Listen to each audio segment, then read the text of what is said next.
You have to remember, though, Brett, that they're all actors. They're all liars, professional liars is what we are. Have you been evaluated for PTSD before? Isn't that what we're doing here? You know, movie fans have really had a chance to watch you grow up on screen, and so I think they're going to be super excited to see you take on some new creative challenges in this movie. What drew you to this role? Oh, loads of things, really. The challenge, for sure. The opportunity to work with the Russos again. The opportunity to try something new. I think the story and the film have a really strong message that I learned a lot from, and I hope that lots of young people around the world also learn from. And also, I love making movies, and I wanted to do it. You know, like coming off of the MCU and all the successes that you've built there, you know, this is a challenging role, challenging movie, challenging themes. What did you connect most with the character itself? Was there anything that you connected personally to? The way our dad always raised us was that if you try your best, you can't be disappointed because you tried your best. And I think there is an element of that in Cherry where he's always trying his best, he's always trying to succeed, but he just can't seem to catch a break. And I think that's where my sympathy came for him. So I think the similarity between the two of us is that opening section of the film where he's trying to get a job, he's failing at work, his girlfriend hates him, his new girlfriend leaves him, he just can't seem to catch a break. And so for me, I can sympathize with him there. Totally. You know, some of the scenes are definitely raw and definitely carrying over from the novel. And it looks like the Russos put a lot of care into making those scenes very authentic. How did you prepare for those really, really raw scenes? I mean, there's only really so much preparation you can do. You know, physically I prepared. I lost as much weight as I could. Mentally I prepared. I did a lot of research. I interviewed a lot of veterans and tried to educate myself in the opioid crisis and what it means to suffer from PTSD. And then when it came to those really raw scenes, the scenes full of emotion, the scenes full of awful physicality, I just had to dive in. I just had to give it everything I had. And, you know, there was no stone left unturned. And we just went for it. There must have been some risk in taking on some of these storylines, right? Yeah, I think there probably is quite a lot of a risk. But I think that's what was so exciting about the fact that the Russos were doing it, is that a little bit of that risk was gone because I trust them and I know they're great filmmakers. So I'm not having to take the risk on the directors. But you know, what's the saying? Without risk is no reward. No risk, no reward. No risk it, no biscuit. No risk it, no biscuit. There you go. You've mentioned the Russos a couple of times. Man, they've really championed your career, and you've done some great collaborations with them. They trusted me a lot, and they were so good at creating an environment on set where making a mistake was perfectly acceptable. And when you're working in an environment like that, you feel more confident in making bolder choices, because if it's a terrible choice, it's a terrible choice, and you move on to the next one. If you're working on a film set where the director isn't keen on that sort of thing, it makes life much more stressful. So to have that creative freedom created by them, to be able to do whatever I wanted, was really, really freeing. Sometimes too freeing, and they had to rein me in a bit, and they had to be like, all right, Tom, that's ridiculous, and that's never going to be in the film. But we appreciate the idea. But I was just lucky that they were really open to improvising and changing things on the day. I have this noise in my head. It'll stop.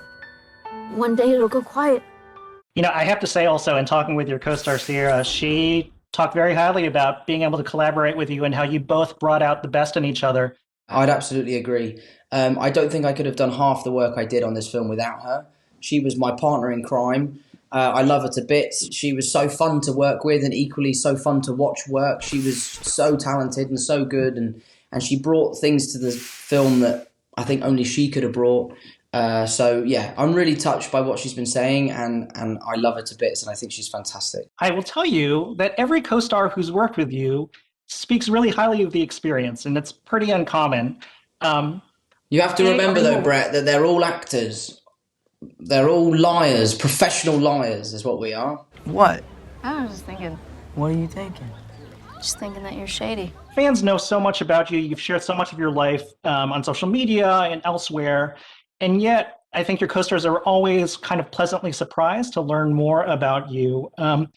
What's something that your fans would be surprised to know about you as an actor based on your work in this project? That's a good question. I don't know. I'm a bit of an open book, really, when it comes to the way I work.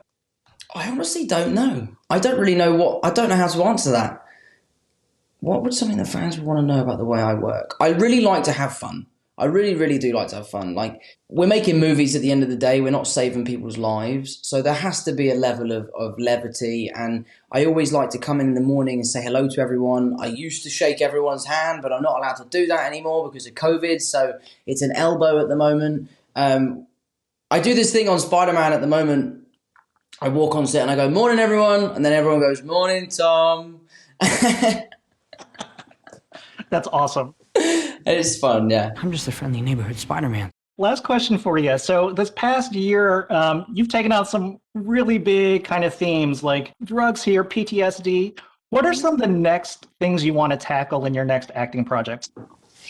I've got this one thing that I'm working on at the moment, which is crazy. And it's similar to Cherry. I have a very similar feeling to this project to the way I did with Cherry, where I'm very intimidated by the project.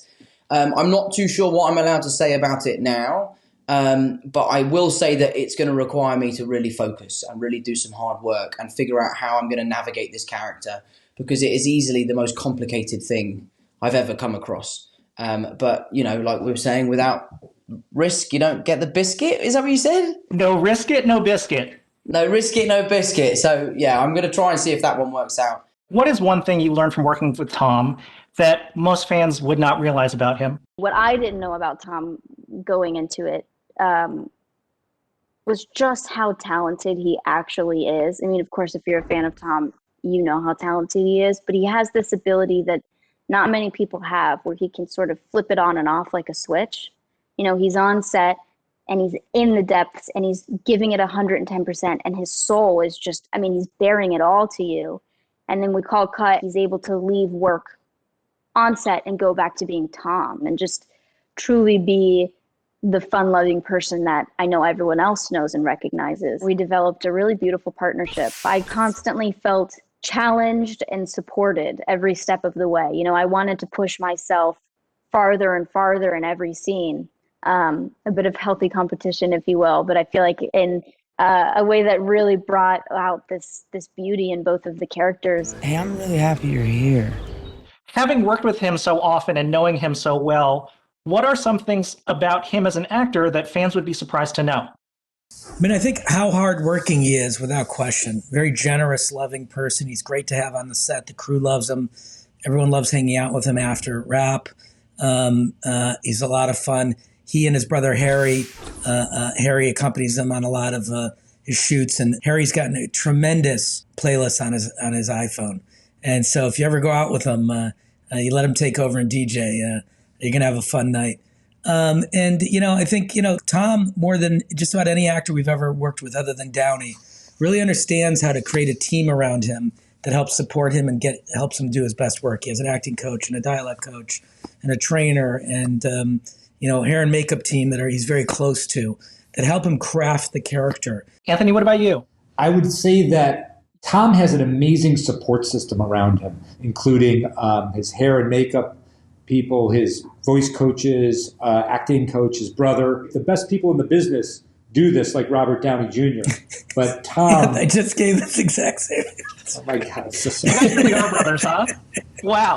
I was going to wait, let's let him go, Brett. I just wanted to see how long he was going to go with it. It's clear that you guys will probably work with Tom again. I mean, we love to work with him on every project. We'll die before he does, so we can work with him till the end.